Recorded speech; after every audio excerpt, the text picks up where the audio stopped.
I swear it must have been about 10 queefs. We were laughing so hard we were crying, and clearly the mood was killed. Then he says to me, was it the turkey we had for dinner tonight? Oh, God. So I got... Oh, buddy.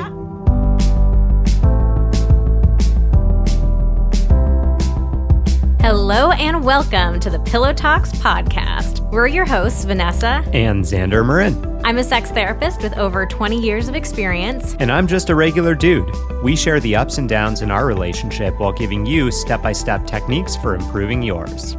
Make sure you subscribe for your weekly double date full of totally doable sex tips, practical relationship advice, hilarious and honest stories of what really goes on behind closed bedroom doors, and so much more. It's the sex education you wish you'd had. Thanks to Dipsea for supporting Pillow Talks. Get an extended 30-day free trial when you go to dipseastories.com/pillow. Thanks to Cozy Earth for supporting our podcast. Cozy Earth provided an exclusive offer for our Pillow Talks listeners today. Get up to 35% off site-wide when you use code PILLOWTALKS at CozyEarth.com. Today's episode is all about foreplay fails. We turned to our Instagram community and we asked them to tell us their most embarrassing stories of foreplay gone wrong. Because we think it's important to laugh about sex. Like, we all put so much pressure on ourselves to have an amazing sex life, be incredible in bed. But the reality is, sex is a very funny, weird thing that we do. And things go off the rails sometimes. Yeah, and things very often go off the rails because we don't talk about how to do it. We don't really talk openly about it. And so, of course, we don't know how to do it right. And so often we do things that, looking back, it's like, hold on a second. Why did I think to do that? Why would anybody ever think that was a good idea? But, you know, when we kind of live in this world where we're like, nope, no talking about sex. Sex doesn't happen, except that it does happen all the time. Things like this happen. And, you know, I think it's nice to kind of open the door, open the blinds, shed some light on it all, and just talk about it, laugh about it. And definitely laugh about it, because there are a lot of funny things that can go wrong. So today we are sharing stories about spicy vaginas, queefing, Cosmo tips that should have stayed in Cosmo. Like most tips, I think, should stay in Cosmo. And anal beads. Fun. Just going to leave that little cliffhanger there. And we will also maybe be sharing some of our own stories. I have one. Do you have one? I don't think I do, but maybe. Xander's just so good at foreplay. No. TBH, I wouldn't say I had the most foreplay experience before I met you. Okay, well, we'll see if you can think of your own story about it. I have one that we can start us off with. Great. All right, yeah, we'll see if anything comes out of the old memory banks here. I was thinking about it. I was like, yeah, I just like don't really have many memories, like positive or negative, about foreplay. Oh, you know what you could talk about? What? The first time that I gave you foreplay.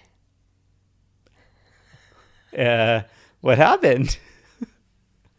Let's get into the episode and then we can talk about it. Okay, well, if you want to hear about that, you got to stick around because we're going to do review of the week first. This week's review is my husband and I enjoy Pillow Talks. I had stumbled. That's it. They enjoy it. I don't know why that's so funny to me right now, but it just seems like the most tepid. Yeah, like, you know, we enjoy it. This is an all right podcast. 5 stars. It's all right. You know, this is way better. This is so much better than it being like, I love this podcast, changed my life, 3 stars. Yeah. Because that's a thing out there. People do that all the time. Sure. Or like, you know, for like restaurant reviews where they're like, this is the best meal I ever had in my life. I tell all my friends to go here. 2 stars. Or no, they'll do like 4 stars or something. And it's like, you know, if you are trying to get good reviews on Yelp or TripAdvisor or any of those sites, like anything but 5 stars sucks. Oh man. Well, thank you so much for giving us 5 stars. This person did say more than just they enjoy Pillow Talks. They said, I had stumbled across Vanessa and Xander's podcast, Pillow Talks, a couple of months ago and loved the advice and the topics they talked about. One road trip, I showed the podcast to my husband, and now every time we're in the car together, especially on long road trips, we turn on an episode from Pillow Talks and listen to it. They've helped open up our communication about our sex life and given us ideas on what we would like to start trying or try in the bedroom. Thank you, Vanessa and Xander. Oh, okay. This is really sweet. This is exactly what this is like really the ideal Pillow Talks listener. This is what we're looking for. People that want to just like listen to podcasts on road trips, use the podcast to start talking to their partner about sex in ways that they maybe didn't before. And honestly, this is one of the ways that we bond too. Like we love listening to podcasts in the car, and it's just like a great opportunity to talk about things. And yeah, just it feels like fun and not intimidating at all. And it makes a road trip go fast. Absolutely. So if you are the person who wrote this review that you and your husband enjoy Pillow Talks, please email us at info@vmtherapy.com because we have a prize for you. We would enjoy giving a prize to you. Yeah, we do this little giveaway every single week as our way of saying thank you for leaving reviews of the podcast. Reviews help the podcast grow. I really didn't understand this before we had our own podcast. I'll be honest, I had never written a review before we had our own, but now I understand that reviews are the best way to help the podcast grow and reach new audiences. So this is just our little way of saying thank you. So if you leave us a review on Apple Podcasts, you will be entered into this giveaway every week going forward. All right, so let's get into it. Should I share my story first? Yeah, sure. Let's warm them up. All right, so my story was actually my very first foreplay experience. My very first time giving a blowjob. Had you like ever given a hand job before that, or do you went like straight to blowjobs? I think I went straight to blowjobs. Damn. Which I don't really understand why, but I think I went straight there. It was with my boyfriend. We were very in love. It happened also in a very embarrassing place. Do you know? Was it the... Wait, no, that was your first kiss. The like alley behind the rec center, or was it like by the library or something? No, it was the rec center. Okay. I gave my first blowjob in my parents' driveway. Oh my God, yes, I did know this.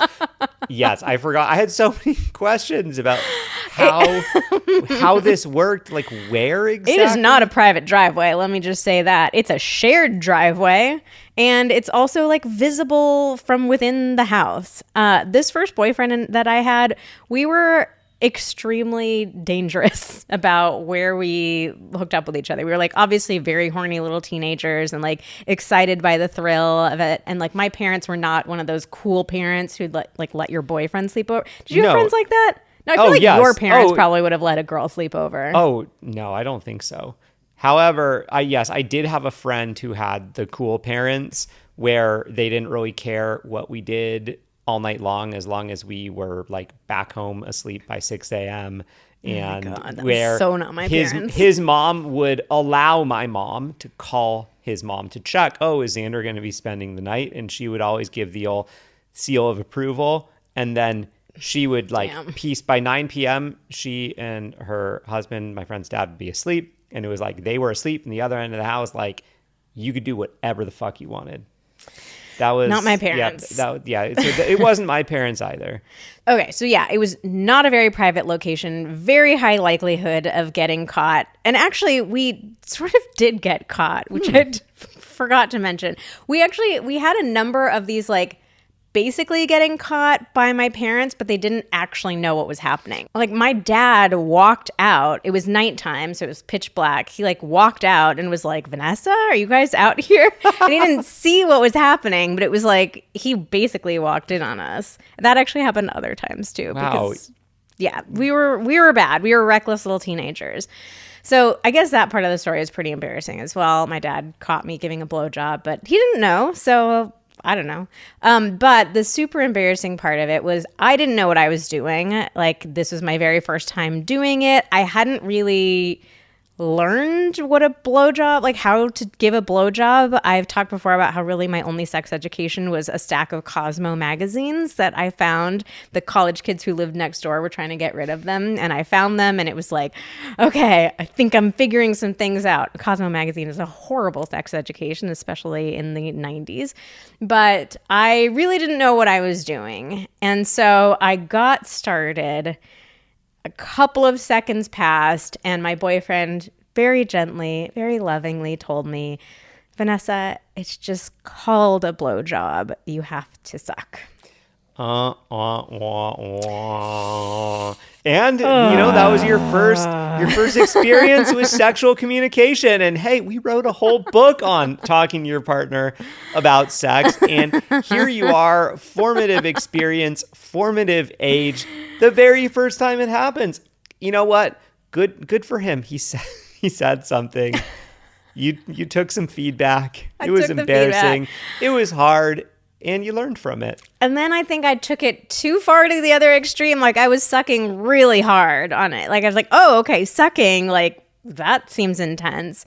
And he had to tell me again to, like, ease off a little bit. So Wow. it was not a great first experience.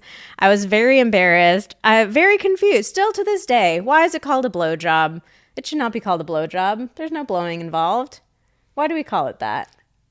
I don't know. It just sounds so good to say blow me versus like suck me. Well, because also it's like people like suck me sounds so weird. Well, because you say like suck my balls, suck my balls, blow me. I don't know. It's kind of weird though because it's like you don't really suck on balls the same way you would suck on a dick. So, but then you also say suck my dick. So. That's really confusing, man. You know, really I just Googled this. The roots of the term blowjob date back to the 17th century when to blow meant to bring someone to orgasm. So it's a very apt term, a blowjob, like the job of bringing someone to orgasm. I guess it works. Okay. Oh, wait, hold on. Okay, I'm reading a little bit more. So in the 17th century, to blow meant to bring anyone to orgasm. But the term blow wasn't applied specifically to fellatio until 1930, when the first recorded use of it was in a pulp novel called Nell Kimball, Her Life as an American Madam. Wow. You might have to read that book. This is very interesting. I've never really looked this up before, but it's pretty fascinating. Okay, and one final bit of trivia here. It says some people think that a blowjob was originally called a blowjob, and dating back to Victorian prostitute slang. Like a blowjob. Below the a belt? blowjob, yeah. Okay. Interesting. Wow. Very interesting. So I guess it makes sense, but yeah, it was very confusing to young Vanessa. No. Do you want to tell your story? Well, I thought of one. I feel like, okay, you mean my story as in our first experience, or? I mean, it's not so much of a story, just a little detail. All right. Well, before that, though, rewinding the tape a little bit, I do think that maybe not. There's nothing embarrassing about this, except it did feel a little embarrassing at the time. Is a freshman year of college, this girlfriend that I had for a short period of time, we would dry hump each other sometimes with our clothes on, as you do, like, before we were disrobing. And there was like one or two times that I came before I even got my clothes off, and kind of like I didn't immediately tell her that I had an orgasm, because I was like, oh, this is like, I'm not supposed to come yet. Like I'm like, she's expecting to give me a blowjob. And I feel like one time I kind of like had like made an excuse for like why, oh shit, like I have to go back to something. And then like another time I think like I went down on her, and then like she was about to do me, and I was like, you know what, actually, I got a little excited when we were dry humping and already came. Oh, well, it's a similar theme with our story. Yeah, wow, man, like Xander just... Young Xander had not learned to control his orgasmic time. Yeah, it's exciting when you haven't really been with anyone for a while, and all of a sudden you're with somebody new. It's exciting. I don't know, it was very fast the first time that I gave you one. I literally was like just getting started. And I remember you saying like, oh, that was just so good. Hey, that was the right thing to say. That was the right thing to say. It was good. It was really good. All right, well, let's get into our community stories. So we did something a little bit different for this episode. We had our team gather the stories and plop them into a document that we are looking at now, but neither of us have read them. Also, instead of it being like, oh, Vanessa's read them, Xander hasn't, so he's going to give you his hot takes. Now we finally got to both give you hot takes. Yeah. Okay, I'll read the first one. And our team member, Emma, has titled all of these. This one is called A Spicy Vagina. I have a good idea of what is going to happen before we even read this, but let's go. I was dating this guy and we were hanging out at his house watching a movie. We decided to eat some snacks, and for whatever reason, this man decides to eat jalapenos. Oh, like I knew the jalapenos were coming, but like, who eats jalapenos? Just plain jalapenos as a snack? Pickled jalapeno? Like, I'm going to give him the benefit of the doubt and think like maybe pickled jalapenos. Like, that's a little more palatable. I don't know. Okay, fast forward about an hour and we're making out. Things are getting hot and heavy. He's touching me in all the right places. He starts going down on me and fingering me. He's like, "You like that, baby?" And I'm so into it, so I say yes. Then the burning starts. We all knew that was coming, right? The wrong kind of burning. I all about scream and tell him my entire vagina is on fire. Then proceeded to leave the room with no pants on and titties hanging out to go to the shower, where I proceed to run cold water on myself for like 20 minutes. He couldn't stop laughing, and I have never felt a worse burn in my life. He rubbed jalapenos all around inside of me, and it was the funniest foreplay experience I ever had. Ouch. We have heard versions of this story many a time. Y'all gotta be careful with the jalapenos, the hot Cheetos, the like spicy sriracha, like anything spicy. Anything on the genitals. I think it can happen to both penis and vagina, but I think it's worse for the vagina. You think? Well, because I think that the vagina is like is more internal versus, and it can absorb things very easily. Like you can absorb like, you know, whatever. Are you thinking about people who do like the alcohol soaked tampons? No, what I'm saying is that it gets into your bloodstream very quickly. So I would imagine, you know, it's obviously like sucking things up. And so if they're spicy, whatever, like it's a suck job. It's permeating that area very quickly versus a penis. Like if you just like rubbed it there, you know, it's not like getting sucked into your bloodstream. Here's the crazy thing too about spicy stuff is if you wash your hands, like that's not enough. No. It's not going to come out. And especially when you then go to like touch extra sensitive genital skin. So if you're doing any sort of cooking or spicy snack eating and you have a sense that you are going to be hooking up later, like wear gloves. I know that sounds ridiculous, but like wear gloves. Or I think if you soak your hands in milk, that might be an urban legend, but I feel like the milk actually does a better job at helping. I mean, that's why people drink milk after eating spicy foods. I think it can help on your skin too. Yeah, but especially if you're chopping jalapenos, you got to wear gloves. Do not fuck around with the jalapenos. All right, our next one, move-in disaster. So early in our relationship, I lived in an apartment that I never really fully unpacked. Still had boxes all over my room. One night, my roommate wasn't home, so I thought I would try to be sexy. I went out into the living room fully naked with my finger and motioned for him to come here, and I slowly backed into my room. Well, I tripped over a box and slammed my back into a wooden bedpost. Oh, no. Of course, I immediately slumped onto the ground and started to cry. Needless to say, no sexy time happening. But we for sure still get a good laugh out of it to this day. Oh, that sounds horrible. This is kind of like my story. Like you didn't actually even make it to the foreplay. Except mine involved an orgasm at least. Not your head slamming into a hard object. Yeah. Have you ever had any sex injuries? I haven't, actually.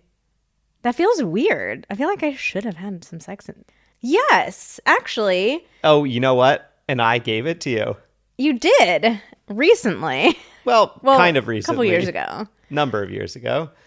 Yeah. We gave it to each other. We were on vacation together. We were doing our own sex challenge. I think the very first time. It was the very first time we were doing our own sex challenge. We do our own shit, guys. We were doing 69 and we moved positions and I don't remember if you elbowed me, or I think you kicked me. It was like knee or your elbow. knee straight to the nose and gave me a bloody nose. Real sexy. Very sexy. Well, I've given myself a sex injury. I'm putting it in quotes. It wasn't like that bad, but God, I don't know. Like probably high school or college. I was at home, so it was either like home for the summer from college or high school, and I was masturbating, and I grabbed the wrong lotion, and all of a sudden my dick starts burning, like a minute in, Like the jalapeños. and I realized that I have grabbed this like lightly medicated lotion that I had gotten from the dermatologist. It had like a little bit of like salicylic acid or something in it. And I was like, horrible. oh my God, what's happening? And I was like, oh shit, I just grabbed the wrong lotion. Whoops. That was before Xander discovered lube.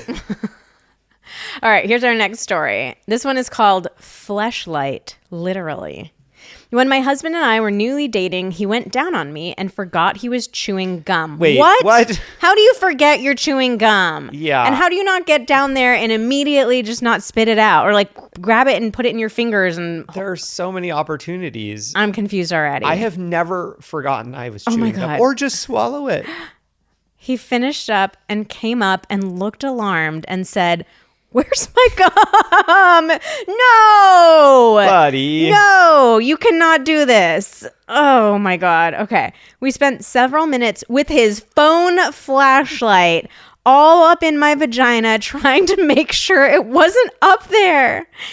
It wasn't. You don't think. What? I mean, it could be anywhere. It had fallen out at some point and was stuck to his jeans.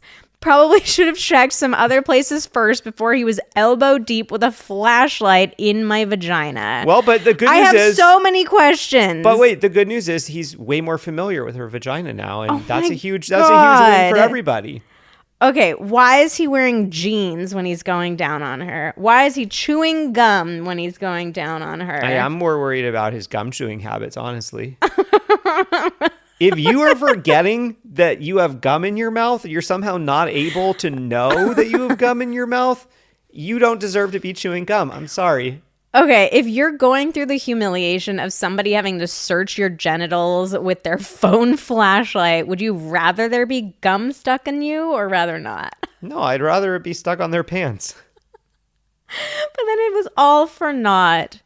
What if it was stuck in her pubic hair and she had to like cut it all off? Well, I mean, no, gum doesn't get... I don't think gum... Gum gets stuck in hair all the time. Haven't you ever? But it would have to have dry. Like, and then you have to like massage it out with peanut butter. No. What I mean is that like if it was like 20 minutes later and it had totally dried, but like, you know, it was recently wet gum, it takes a little while for that stuff to dry.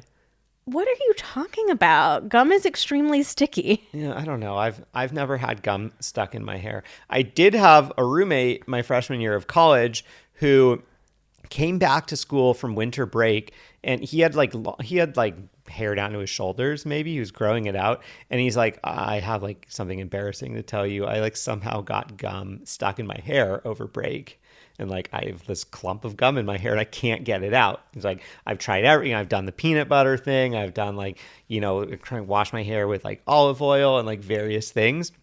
Like I can't get it out." And like I was like feeling it. It's like, yeah, like that's a big like hunk of gum stuck in your hair. So after like all these things, he like left it there for a while. He finally is like, all right, I'm gonna go to one of the like nice hair salons in town and get a professional to deal with this. He gets down there, and the woman cutting his hair is like, "Oh, honey, this isn't a piece of gum. This is just a dreadlock. Like, you haven't been washing your hair enough." Oh, that's foul. All right, well, I think that we've said all that we can say about gum. Honestly, this makes gum sound less appealing to me. I'm not a huge gum person. Are you? Just move on. All right, well, fart face. I hate 69. It reminds me of being younger in like high school and having to rush to get done before mom and dad came home. So you did both at the same time. I like this part. Getting it done. I got, you could have learned, your younger self could have learned something from this person so you didn't get caught in the driveway. My partner really likes the 69 though, so every now and then we do it. The last time we did it, almost a year ago, I climbed up and after a few minutes of going to town on each other, he spread my lips and cheeks to get in deep and a huge fart that I was holding in came out right in his face. I was mortified and we haven't 69 since. Oh, God. That's really embarrassing to fart like immediately in somebody's face. And especially on top in 69, it's just like that is spread wide open right in front of your partner. Though to be fair, I feel like this could happen in any position, like any oral sex position that you're in. But like, I guess the face you're is flipped more over. in Your the face butt. is more in the ass in 69. Yeah. Yeah. That's uncomfortable. What percentage of people do you think have farted during sex? Like ever? Any kind of sex, yeah. Do you think everybody? I for sure have. Oh, yeah. You've not during oral, I don't think. I don't think so. But you've farted during intercourse a few times. I really try to hold it in, but it's hard. Sometimes it comes on out. But often, it's often I do a pretty good job. I hold it, and then it kind of disappears. But it's a moment of uncomfortable clenching. Detracts from the orgasm. It does. Sometimes. It does detract from the situation. It kind of, it's dangerous. It can get you out of the mood. All right. The next story is called Queefing with a Surprise. Emma, these titles are killing me. Okay. This literally happened just the other night. I was going down on my husband with my ass facing him and he was fingering me. He finished, so it was going to be my turn. I guess he was, to quote Xander, air pushing me at a really weird angle. Do you remember that? Oh, yeah, I do. The air pusher. That's a deep cut. Air pushing me at a really weird angle. And as soon as I laid down, I queefed so loud directly into his face. We both kind of giggled and he was going to get to it. Then it happened again. We were laughing, and the more I laughed, the more it happened.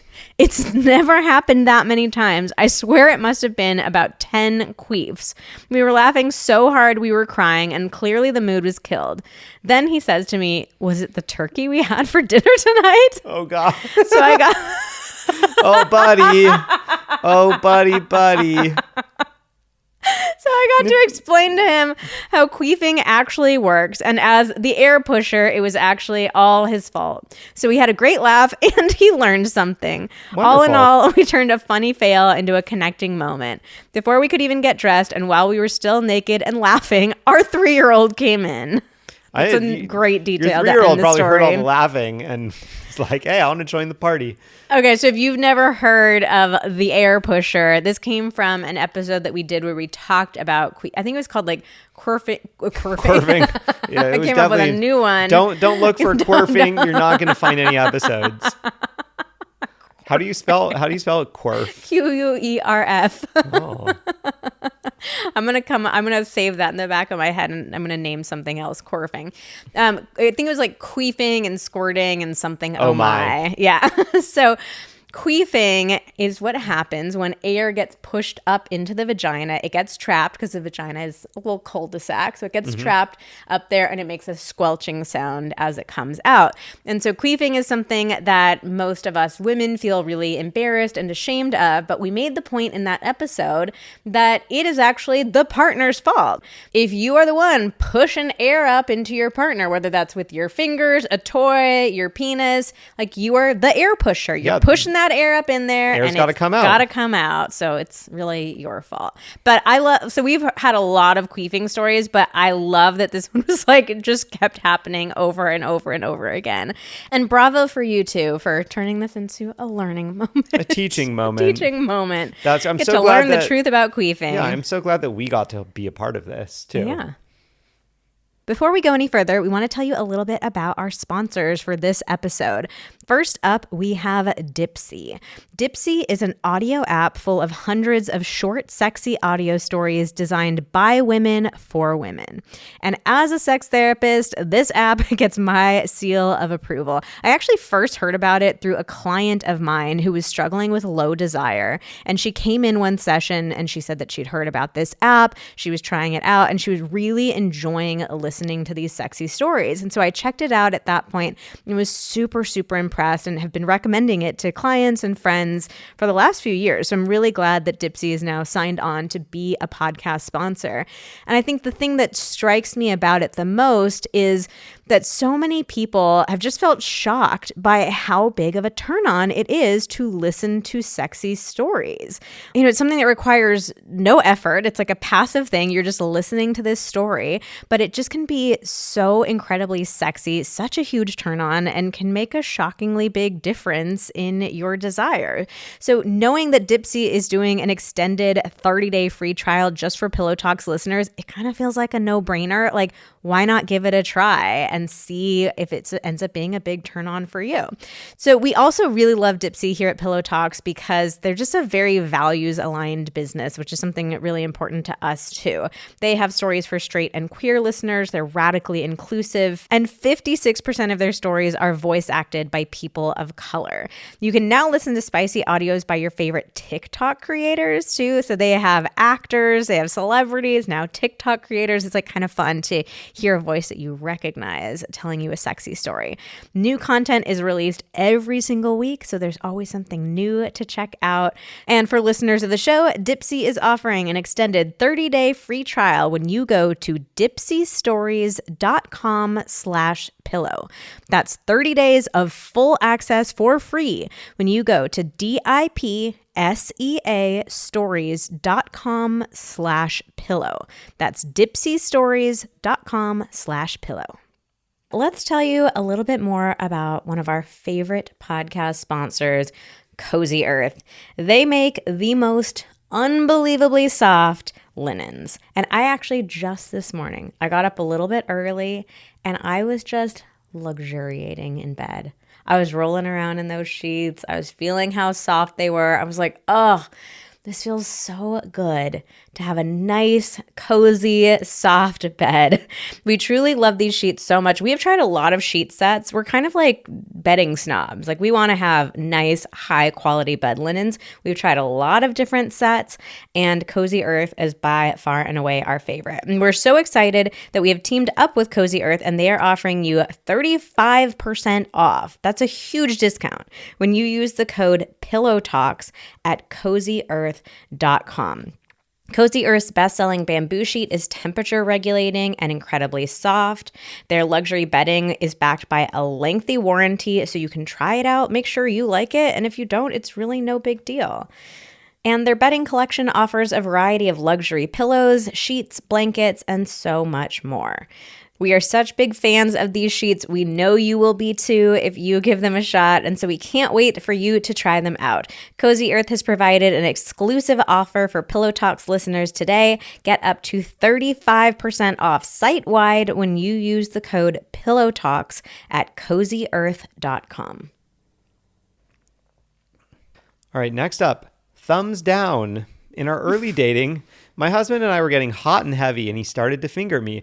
I asked him to use his thumb, meaning on my clit. Instead, he put his thumb in my vagina and moved in and out super fast, like he was giving many enthusiastic thumbs up. Needless to say, that move did not receive a thumbs up from me. I still blush and laugh when I think about it. Learn to be more detailed with him when making requests. Wait, well, like, I guess I'm actually struggling with, like, what position was she in where you could do it proper? Like, I'm guessing that maybe it was more like, but it's like uncomfortable. Like, I guess like, oh, buddy, that's my so wrist, funny. My wrist like doesn't want to move. Like, I'm struggling to move my thumb in a straight line up and down. I can do it pretty well. Well, but yeah, you're going. Tell me what position. Like, is she crouching in front of him, and he's just able, like this? Try to do that. Try to stick your thumb out a little bit, as it like in a how It's you could not actually. hard, babe. I don't know. It's awkward. I've never thumbed someone. I've never been thumbed. Okay, the next one is called anal beads. Here we go. We told you it was coming. Here it is. A few days before our wedding, my husband-to-be thought we should try out some anal beads for fun. They were small and not too intimidating. He thought you pulled them out fast. Oh no. I'm already tensed up. He thought you pulled them out fast and that creates a good sensation. When he pulled them out, they literally broke and we freaked out. Oh, I was God. terrified I would need surgery right before our wedding and would be humiliated. I ran to the shower and fortunately was able to push them out. Never again. Oh boy. Oh my God. This person is very lucky that they like You're didn't really that they lucky. didn't end up in the hospital. We have to give the golden rule of anal play. Anything going up your butt needs to have a large flared base, meaning the base of the toy is much thicker than the shaft of the toy. Make sure that you've got that flared base with anything that you're putting up your butt. Any nurse that you talk to will tell you they have plenty of stories about people getting stuff stuck up their butts. So with anal beads, do not yank them out quickly. With anything that's going up the butt, do not yank it out quickly. Yeah, Like even that, if you can get it in quick, that doesn't mean you can get it out. I mean, you can get it out quick, but it's going to be very uncomfortable. the sensation of something coming out of your anus, it's very sensitive and delicate. That's a very vulnerable time for a person. It needs to come out slowly. So the idea of like just yanking out the beads, that in and of itself is just making me cringe internally. But the fact that they also just like snapped off inside is so crazy. That should not happen. But you're extremely lucky that they didn't get stuck and require surgery. Yes, I think this is also another reason to talk through what you are going to do when you are trying something new. Not like, oh yeah, let's do anal beads. And then you do it without any discussion of how are we going to do this? Yeah. What do, like, okay, you're going to do this. I'm going to do that. Let's do it after we have done this for 10 minutes so that I'm like warmed up. Like, I feel like a lot of horror stories that we hear from people kind of come from deciding to do something, but then not actually talking through any of the details of it. Like making sure that your understandings of what you're actually getting into are aligned. Can you imagine this though? Like the night before your wedding, you're in the shower, just crouching down, trying to poop out half of a strand of anal beads. Oh, I mean, if it was the night before and then it was like, oh yeah, sorry guys, like the wedding is off because I am recovering from like an anal bead extraction in the hospital. Oh, horrible. You got real lucky. Yeah. Moving on. Soapy mouth is up next.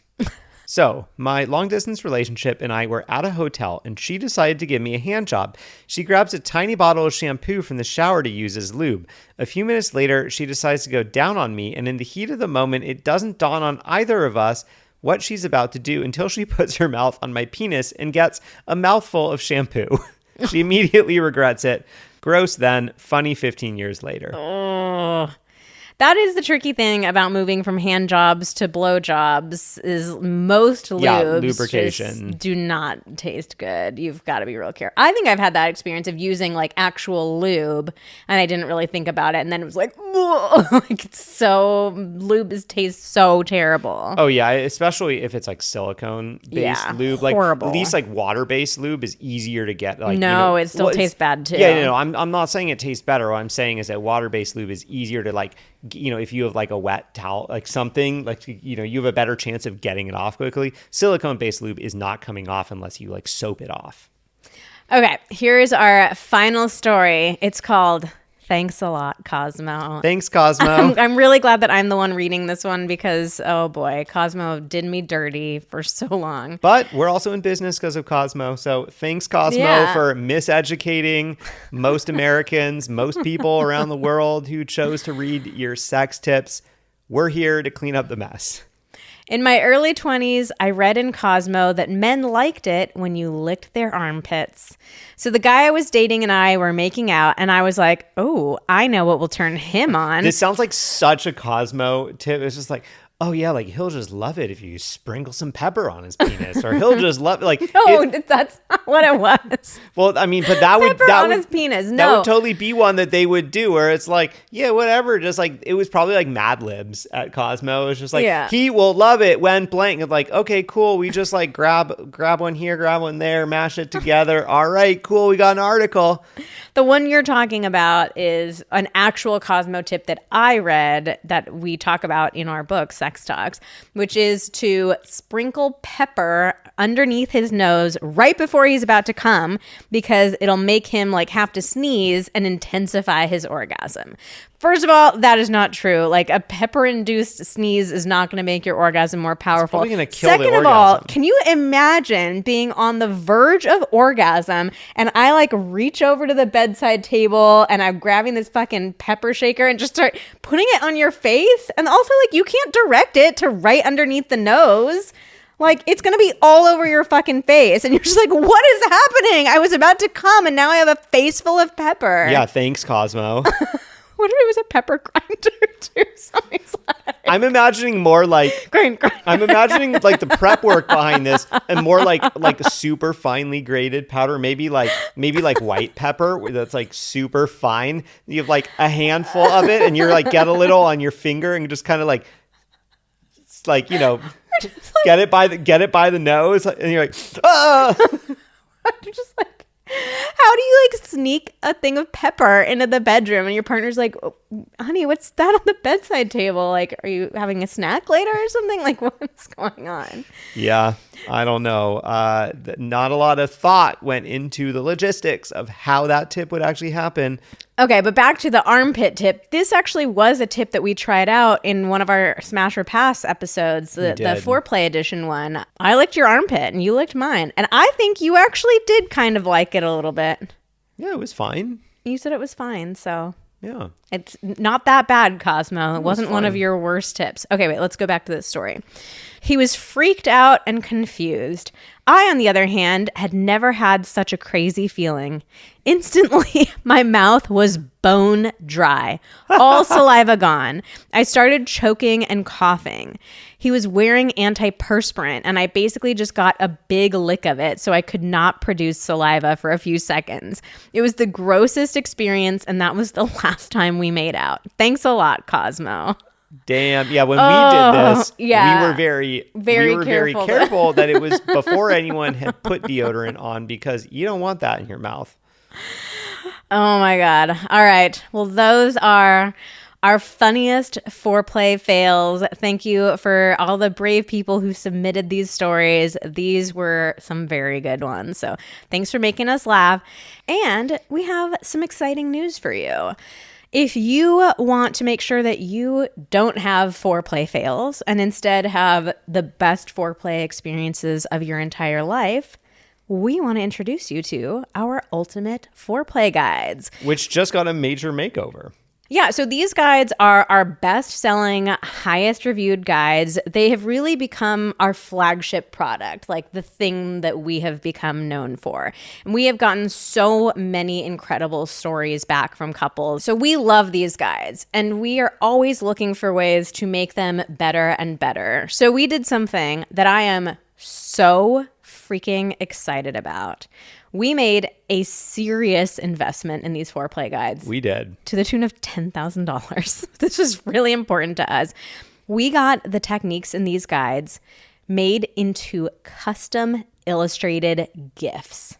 When I tell you, this is the coolest thing I have ever seen. Like, it is a custom illustration, a GIF or a GIF, whatever you want to call it, And you can actually see the technique in action. So we had previously had them illustrated. So we were showing like, okay, here's where you put your hand, or like, this is what position you're in, or this is how the tongue is moving.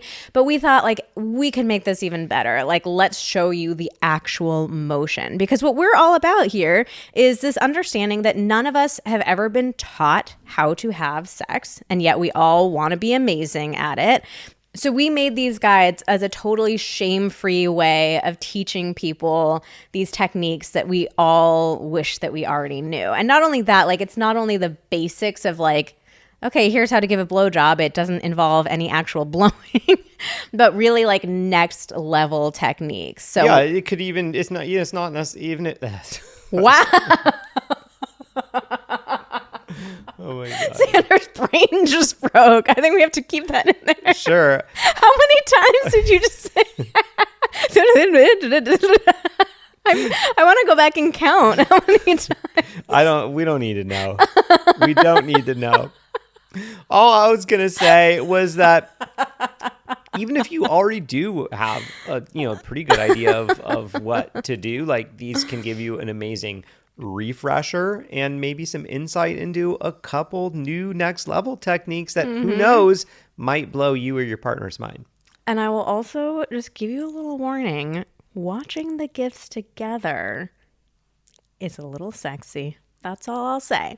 So on top of the gifts, we also recently created audio versions of the guides. So you're listening to Pillow Talks. Like, you obviously like having a little oral entertainment. AURAL in your ear. You like having us inside your ear. Oh, that's horrible. Don't say that. Am I blowing this pitch right here? Wow. Gross. So you obviously like listening to things on audio. That's the less creepy way of saying it. Well, that's one way to put it. So now you can listen along, like podcast style, alone or with your partner. So just like our review of the week, who said that they like to like listen together with their partner. Yeah, you can listen or read. It's up to you. That would be a very sexy road trip. You're listening to the Foreplay guides, but you can't. Like, you got to get to your hotel or your next stop or whatever. Or do you? I mean, it could be how long can you make? Can you make it the whole drive, or do you have to stop? Do you have to pull over on an embankment and hide from the woman on horseback? Hopefully someone recognizes that callback. That was another horror story. That was. I'm not even going to explain that one because we're just going to leave that there. Well, that's all for today's episode of Pillow Talks. Thank you so much for listening and sticking around to hear us tell you all about the Foreplay guides, which we think are absolutely incredible. Join us again next week when we answer your questions about my vasectomy.